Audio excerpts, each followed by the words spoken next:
Her name was Morenike Adebayo, and she was in her third year at the University of Lagos. Since childhood, she had loved the idea of new beginnings. The first day of every year felt like a clean page, full of promise. Every December, her heart grew lighter. She loved the bright clothes, the church programs, the smell of jollof rice drifting through compounds. But most of all, she loved fireworks. As a little girl in Agege, she would sit outside her father's shop and watch the sky bloom with color, clapping as if the explosions were blessings. Yet something was always missing from her New Year dreams: snow. She first saw it on a neighbor's television in a foreign film. White flakes falling gently, covering streets and trees, softening the world. The air looked pure, calm, almost holy. From that moment, the idea stayed with her. As she grew older, the wish followed her everywhere. In cybercafes, she watched snowy cities on dim screens. She imagined her breath rising in clouds, her feet sinking into white silence. She knew it was foolish. Nigeria was a land of heat and dust. Still, the longing remained. When Morenike moved to Lagos for university, the city's noise and ambition filled her days. But every New Year's Eve, when fireworks cracked the sky, she looked up and felt the same emptiness. Her mother had died when she was 8. Her father worked endlessly, growing tired and quiet with age. When life became too heavy, Morenike stayed with her grandmother, Iya Remilekun, who had moved from their ancestral village long ago. Iya Remilekun was small but powerful in presence. She spoke carefully, as if words carried weight. She knew old knowledge, not from books, but from tradition.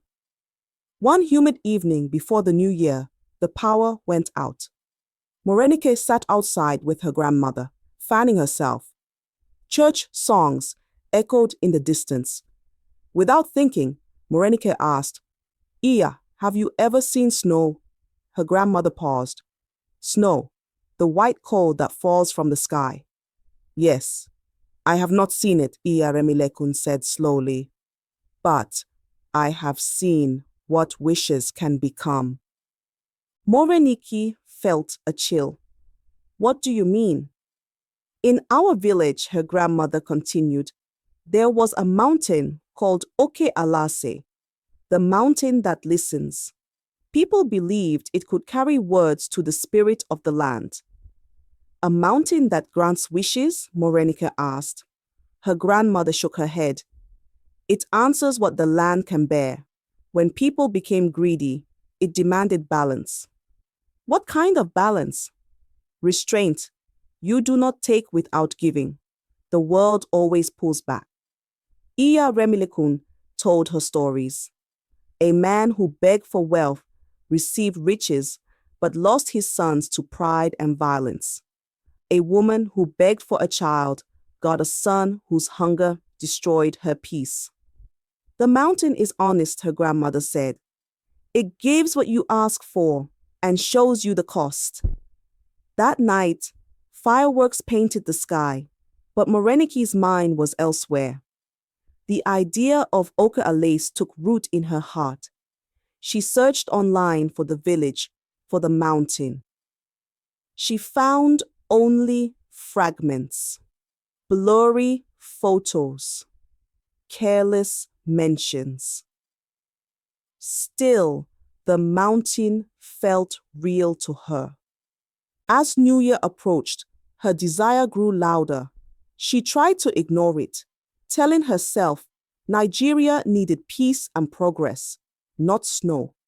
But the longing would not leave. One afternoon, she took a bus to her ancestral village, pretending she was visiting family. The city faded into red earth and quiet roads. Oke Alasẹ rose behind the village, not tall or dramatic, just a dark shoulder against the sky. Ordinary, forgotten, but Morenike felt it watching. That night, She waited until everyone slept. She carried kola nuts, palm oil, bitter leaves, and a white scarf from her childhood. The scarf reminded her of snow. She walked alone toward the mountain. Crickets sang. Tall grass brushed her legs. Halfway up, she found a flat stone, the listening place. With trembling hands, she poured palm oil, placed the kola nuts, laid leaves, and wrapped the scarf around her wrists. "Oke Alasẹ," she whispered. "I come with respect." The mountain stayed silent. "I only want one thing," she said. "Let it snow in Lagos on New Year. Let the world look clean." The wind stirred. "If there is a price," she whispered, "I will pay it." The air grew still, as if the mountain inhaled. A strange cold brushed her skin. Fear finally caught her. She ran back down the path. 2 days later, she returned to Lagos restless and anxious. She watched the sky constantly. Then, just after midnight, snow began to fall. At first, she didn't believe it. White flakes landed on her hand and melted. Soon, they covered the railing. "It's real," she whispered. She recorded the snow, sent videos to friends, ran outside barefoot. Neighbors stared, children danced, some screamed with joy. For a few hours, Lagos felt magical, but the cold did not leave. By the second day, people were suffering. Hospitals filled with the sick. Babies cried. The elderly shivered. Pharmacies ran out of medicine. Poor families huddled together in fear. Traffic collapsed. Roads froze. Markets closed. Schools shut down. Lagos grew quiet. The government declared a state of emergency. Scientists had no explanation. Snow fell across Nigeria, on palm trees, on banana leaves, even near rivers where ice formed for the first time. The miracle became a disaster. Morenike locked herself in her room, wrapped in blankets, watching the news in horror. Every sick child felt like her fault. On the 5th day, Lagos looked like it was morning. The snow turned dirty and heavy. People whispered about curses. That evening, Morenike went to her grandmother's room. "Iya," she said through tears, "it is me. I went to the mountain. I asked for the snow." Her grandmother's face filled with grief. "You went alone." "I only thought of my dream," Morenike cried. "You pulled the cloth of the world," Iya Remilekun said, "and the whole cloth moved." "Can it be undone?" Morenike begged. "It can be reversed," her grandmother said slowly, "but not by the one who demanded it. I will do anything. Then you will learn balance." That night, Iya Remilekun prepared for a ritual. She gathered bitter kola, pepper, salt, water, and red cloth. Before dawn, they traveled back to the village. The road was dangerous. Snow blocked paths. Cars slid. At the village, elders waited silently. Oke Alasẹ stood behind them, dusted with unnatural white. Together, grandmother and granddaughter climbed the mountain. The listening stone was icy. "Kneel," Iya Remilekun said. Morenike knelt. "Speak with truth," her grandmother said. "Oke Alasẹ," Morenike said, trembling. "I came like a child grabbing what shined. I didn't think of others. I returned what I asked for. Let the cold leave. Let the people live." Her tears melted on the stone. Iya Remilekun spoke in the old language, calling ancestors to witness. She placed the offerings carefully.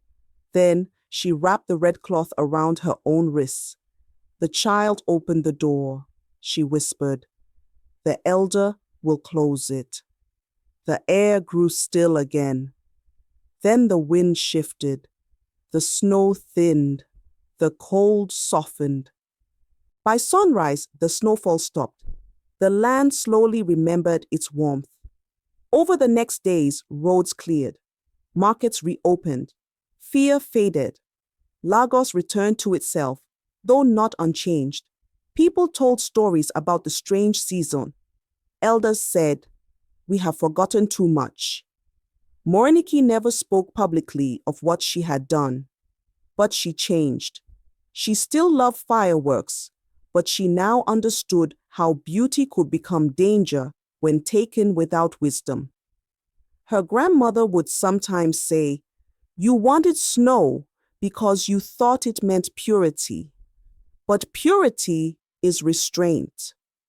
Morenike learned to carry her wishes differently, not like a hand that grabs, but like a cup that waits. The days after the snow ended felt unreal, as if Nigeria had woken from a strange dream. The air grew warmer, water dripped from rooftops. The white on the streets melted into muddy rivers that rushed toward the drains. People returned to their lives carefully, like survivors stepping out of a storm shelter. Markets reopened. Buses ran again. Children went back to school, wearing layers they no longer needed. The city found its rhythm, though something in its heart had shifted. Lagos had learned fear. Scientists spoke on television, showing charts and explanations that sounded confident but felt empty. Pastors and imams preached about faith and judgment. Elders whispered about forgotten traditions, and Morenike remained silent. She returned to university, to her lectures, to her friends, but she carried a weight no one could see. Every cold breeze reminded her of the mountain. Every cloud felt like a warning. At night, she dreamed of Oke Alasẹ, not as a place of power, but as a mirror. In her dreams, it showed her the cost of careless desire. Her grandmother, Iya Remilekun, grew quieter after the ritual. She did not scold Morenike anymore. The lesson had already entered her bones. But one evening, as they sat outside watching the harmattan dust drift through the air, Iya Remilekun spoke softly. "You wanted snow because you thought it meant purity," she said. "But purity is not in the weather. It is in restraint." Morenike nodded. "I thought beauty was something to collect," she admitted. "Like a picture, like a dream." Her grandmother smiled sadly. "The world is not an ornament. It is a living cloth. When you pull one thread, the whole fabric moves." Morenike understood now. Her wish had not been evil. It had been human, but it had been unbalanced. And balance, she learned, was the true language of the land. Months passed. The memory of snow faded into stories and rumors. But Morenike did not forget. She became more thoughtful. When she prayed, her words were slower. When she hoped, her hopes were gentler. She stopped asking the world to bend and began asking how she could walk within it. She volunteered at clinics that had treated the sick during the cold. She helped organize donations for families who had lost income during the crisis. Not because she needed forgiveness, but because she needed alignment. The land had spoken. She was learning to listen. One afternoon, her closest friend, Said, asked her quietly, "Do you ever miss the snow?" Morenike thought for a long moment. "I miss the feeling," she said, "not the thing." "What feeling?" "The feeling that the world could change," Morenike replied. "But now I know it changes whether we ask or not. Our job is to change with it, wisely." Said laughed. "You sound like an old woman." Morenike smiled. "Maybe wisdom ages you faster." Years later, Morenike graduated. Her father grew older, slower, but proud. Life continued its steady rhythm, yet one part of her journey remained unfinished. One dry season, she returned to the village, not to ask, but to thank. Oke Alasẹ stood as it always had, quiet, ordinary, unmoving. She climbed alone this time, not with offerings, but with respect. At the listening stone, she sat and closed her eyes. I did not come to take, she whispered. I came to acknowledge. The mountain did not answer, but the wind brushed the grass gently. And for the first time, Morenike did not feel watched. She felt understood. That December, as fireworks lit the Lagos sky, Morenike stood on her balcony again. But she did not look for snow. She looked for balance. Children laughed below. Music echoed through the streets. The air smelled of food and hope. The city was alive, messy, loud, imperfect, and warm. She smiled. New beginnings, she realized, were not miracles that fell from the sky. They were choices, choices to live gently, choices to wish wisely, choices to carry desire without letting it become demand. And that was enough. I hope you enjoyed the story. If so, don't forget to like this video and subscribe to the channel for more interesting and exciting tales.